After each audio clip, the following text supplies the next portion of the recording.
Sure. Yeah. Continuing with the same thing. So as you mentioned, like institutions, if they want to use DeFi products, obviously we can't go for something like a locked custodian, or I would say like we have to design the products in a very different way.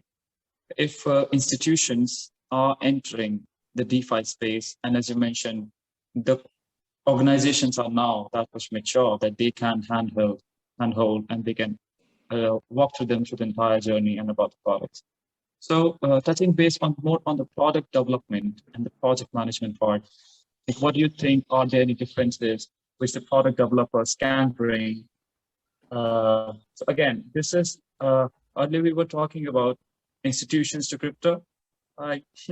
And now we're talking how crypto products can move towards institutions so that institutions become more friendly, more adaptable, and of course, it accelerates adoption. Yeah, so I think the prime example is our products like Aave Arc, where they're actually bringing out, they've had their permissionless pool for and their permissionless product for quite some time now. And they were getting a lot of interest from the institutions, and that has fundamentally changed their product roadmap. They want to continue building out their permissionless ecosystem, but they are also going to be bringing out a permissioned version, which has those KYCs and compliance features that we've been talking about.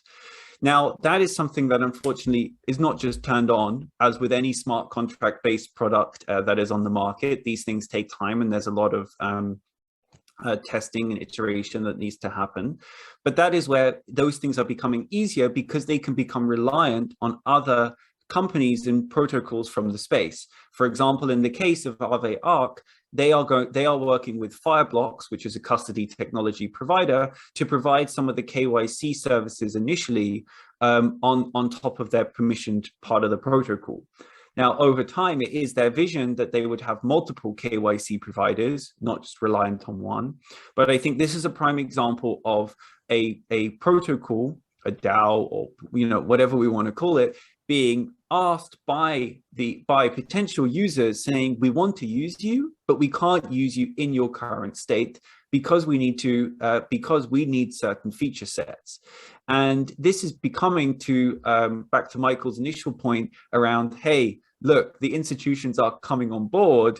That's where now they're starting to understand these user requirements. And because of this talent movement that's also happening, there are people now working at these organizations and these protocols that have that inherent and deep understanding of what the traditional players are looking for when deploying capital into the space. I think that's the simplest answer I can give. For sure. And one of this, it is exactly what Michael is also helping us do.